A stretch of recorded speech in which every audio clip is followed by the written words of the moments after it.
Halo guys, balik lagi di channel Mr. Trade-in. Hari ini untuk ISG Daily ya, kita update market hari ini untuk tanggal 28 Maret di hari Selasa teman-teman. Oke, hari ini jadi market kita kembali rebound ya teman-teman. Hari ini cukup menguat 0,77% di level 6.760 ya secara penutupan. Kemudian hari ini kelihatannya banyak yang juga masih dalam rangka pembagian dividen ya teman-teman, terutama dari banking nih. Yang kita lihat beberapa banking itu cukup volatile ya untuk pergerakannya. Mungkin pertama kita cek dulu dari sektoral ya teman-teman. Nah, dari sektoral sendiri hari ini cenderung semuanya hijau ya, kecuali sektor perbankan yang tadi saya bilang. Hari ini yang cukup menguat saya lihat dari sektor teknologi teman-teman. Di sini beberapa emiten, khususnya tadi saya lihat Bukalapak ya. Bukalapak menguat cukup signifikan, hampir kalau nggak salah 16%-an. Kemudian juga ada sektor-sektor lain juga ya, terutama dari energi nih. Yang hari ini kelihatannya banyak yang rebound juga dari sektor energi. Seiring dengan penguatan ya dari harga batu bara sendiri teman-teman. Sedangkan yang lainnya menguat 1% kurang lebih ya. Oke, sekarang lanjut kita cek langsung ke banking. Bank BCA hari ini Camdet teman-teman ya, Camdet dividennya hari ini minus 0,29% di 8.675. Jadi waspada ya, besok kan ex-date ya, jadi waspada untuk dividend trap. Biasanya ketika ex-date itu harganya biasanya akan kembali turun sesuai dengan yield persenan dari dividen itu sendiri teman-teman. Jadi harap lebih waspada untuk Bank BCA untuk besok ya. Kemudian Bank Mandiri hari ini minus 0,74% di 10.125.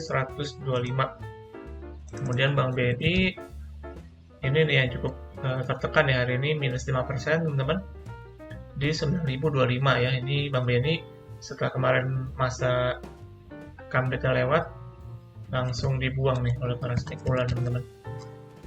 Lalu untuk Bank BRI pun sendiri hari ini tipis ya 0,63% menguat di 4.770.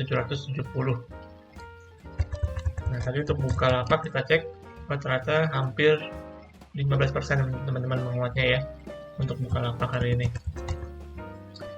Oke, sekarang kita cek juga kurs rupiah hari ini di angka 15.080 teman-teman, jadi cukup menguat kurs rupiah kita ya, cuman masih bertahan di area psikologis di 15.000 teman-teman.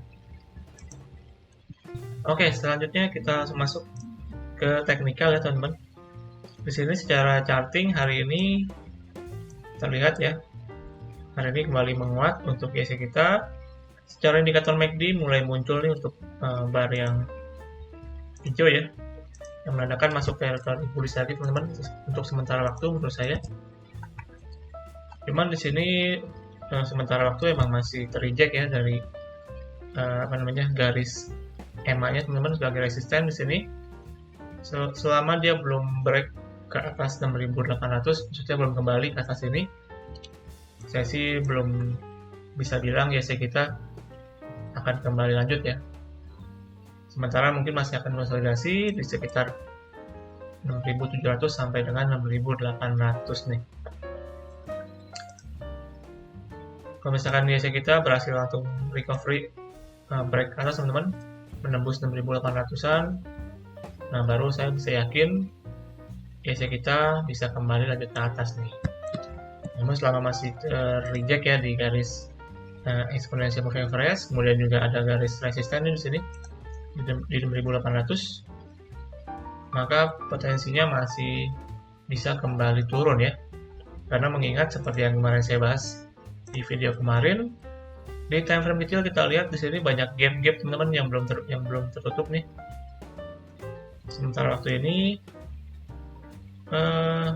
hari ini memang menguat ya teman-teman, cuman di sini kalau misalkan dia nggak berhasil break resistnya sementara di 6.770-an, maka bisa terbentuk double bottom teman-teman. Yang akibatnya malah jadi untuk koreksi lebih lanjut nih.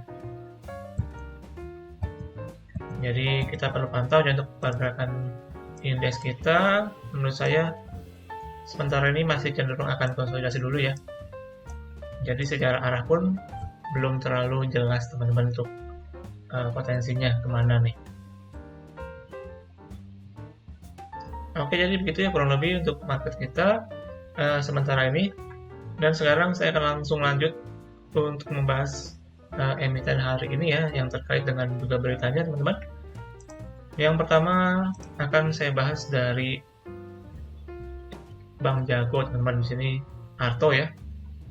Di sini Arto kita baca untuk berita sendiri. Bank Jago melalui lini bisnis syariahnya menggandeng Bibit. Bibit kan merupakan salah satu sekuritas teman-teman ya. Sekarang ini mereka bekerjasama Arto dengan Bibit dalam suatu ekosistem yang untuk mereka buat ini sebagai bisnis syariah teman-teman, untuk mengeruk pasar investasi reksadana syariah nih. Jadi mereka membentuk investasi untuk yang khususnya syariah teman-teman. Kedua layanan tersebut saling terkoneksi sehingga nasabah tidak perlu dibebani biaya administrasi maupun saldo minimal. Dengan fitur kemudahan ini, nasabah bisa membeli produk reksadana syariah melalui aplikasi Bibit dengan melakukan pembayaran lewat Bank Jago tanpa harus berpindah aplikasi teman-teman.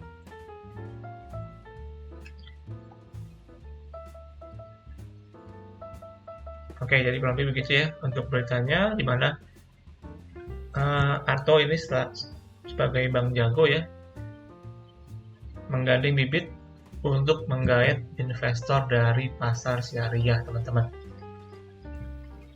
Jadi mereka adalah satu ekosistem ya, dan juga Arto ini juga sebagai salah satu ekosistem dari Goto teman-teman, sebagai informasi aja. Oke, sekarang lanjut aja, kita langsung masuk ke teknikal ya dari Arto sendiri. Hari ini Arto closingannya di 2230 teman-teman.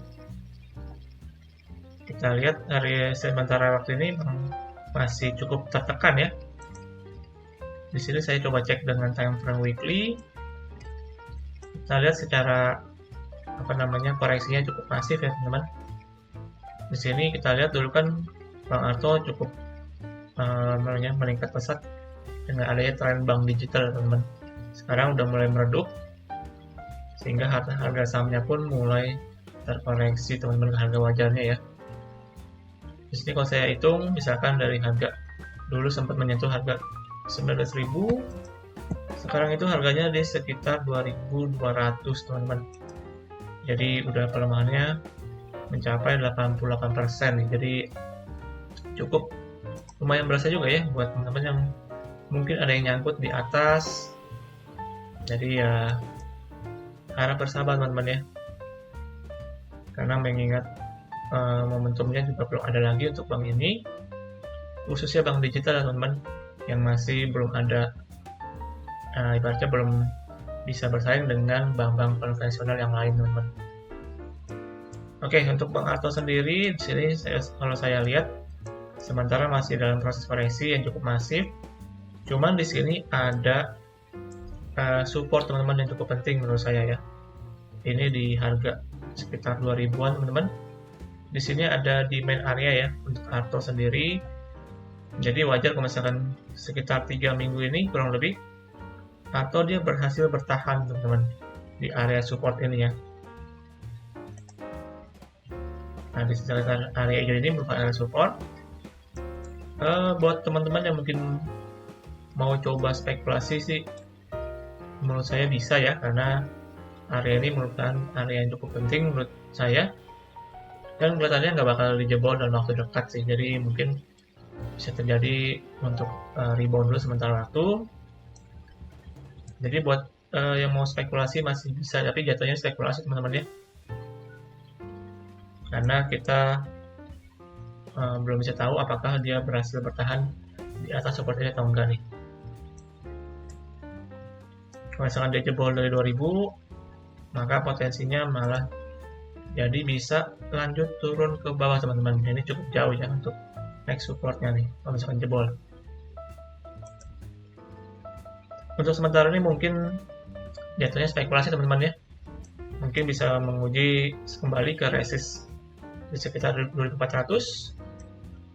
Kemudian next resistnya bisa juga ke sekitar 2780 teman-teman. Jadi ya bisa dimanfaatkan buat teman-teman emang yang suka high risk ya. Cuman ini disclaimer teman-teman, saya nggak bukan rekomendasi ya, karena segala keputusan trading itu tetap ada di tangan kalian. Kalau saya lebih prefer untuk nunggu Arto ini sedikit lebih stabil ya teman-teman. Mungkin dia akan dulu kalau saya prefer mungkin nunggu akan dia sedikit konsolidasi dulu teman-teman.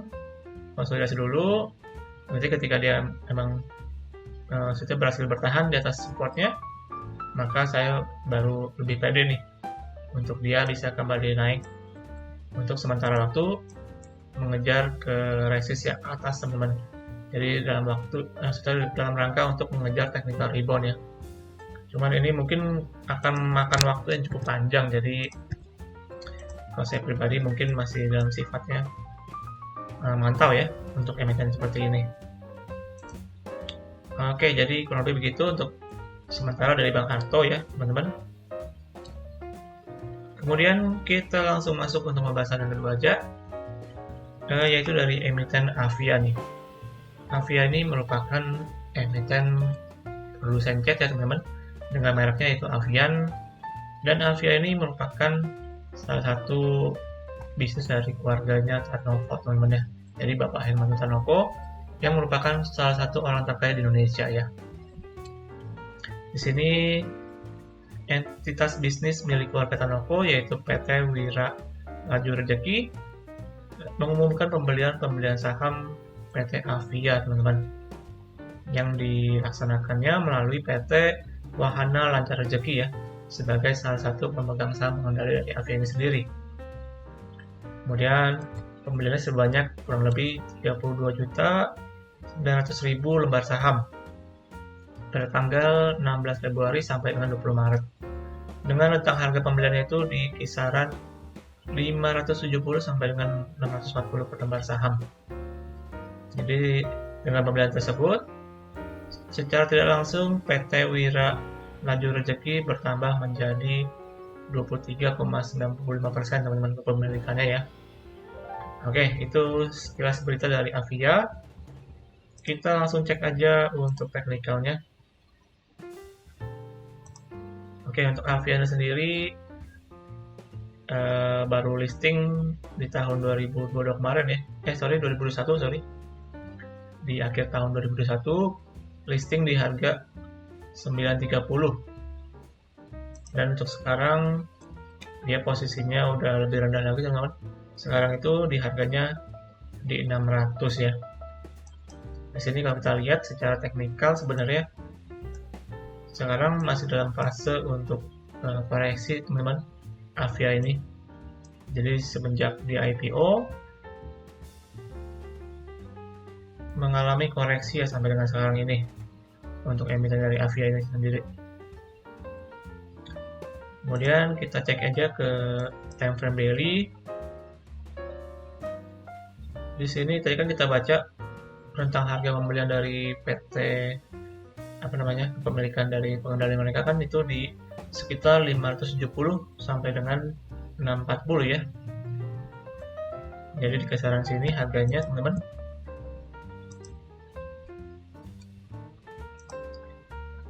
Yang artinya mungkin di kisaran ini bisa terjadi sedikit pergolakan nih teman-teman.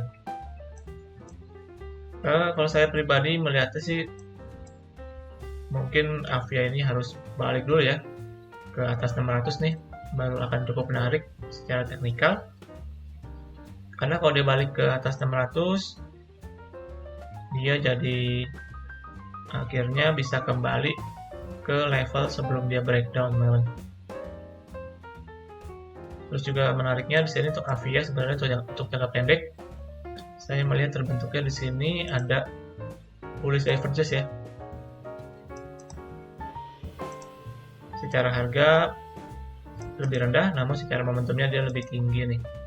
Jadi sementara waktu untuk jangka pendek menurut saya bisa terjadi untuk technical rebound aja teman-teman ya. Mungkin menguji ke sekitar area resist di 630 sampai dengan 640 nih. Untuk sementara ini sih saya belum melihat adanya tanda-tanda untuk reversal ya di emiten AVIA ini teman-teman. Jadi buat kalian yang mungkin ada pegang saham ini, saya sih prefer bisa dicoba dilepas dulu ya. Misalnya nanti ketika terjadi penguatan dalam technical rebound-nya. Terus terakhir dia juga udah menyentuh level terendahnya di 565 nih sebagai harga terendah sepanjang masanya. Jadi area ini kita bisa jadikan sebagai support ya untuk AVIA nih. Dan jadi kalau misalkan dia jebol dari 565, takutnya bisa jadi lanjut ke bawah teman-teman. Yang kita belum tahu ya sampai harga berapa nih untuk koreksi lebih lanjutnya. Namun sementara waktu ini secara jangka pendek mungkin saya bisa melihat potensi untuk sementara dia terjadi technical rebound ya, menguji resist di sekitar 630-an teman-teman. Oke, jadi kurang lebih begitu untuk AVIA. Cuma secara jangka panjang saya sih belum prefer untuk emiten ini karena kita belum melihat adanya tanda-tanda untuk terjadinya reversal ya ke arah bullish kembali. Kemudian dari segi kinerja laporan keuangannya pun, kalau saya baca tadi sekilas terjadi penurunan laba ya, jadi masih dalam posisi laba, cuman terjadi penurunan dari tahun 2021 teman-teman. Oke, jadi itu aja sekilas untuk analisa dari AVIA ya, dan juga berakhir untuk pembahasan kita di IHSG Daily hari Selasa tanggal 28 Maret 2023. Oke, nggak bosan-bosan saya ingetin buat teman-teman semuanya untuk lakukan kembali analisa ulang untuk setiap analisa yang saya berikan. Dan juga jangan lupa untuk subscribe dan juga like video ini. Dan thank you buat semuanya yang sudah nonton sampai akhir. Dan semoga apa yang saya sampaikan bisa bermanfaat buat teman-teman semuanya. Akhir kata, sampai jumpa di video selanjutnya. Salam trade in.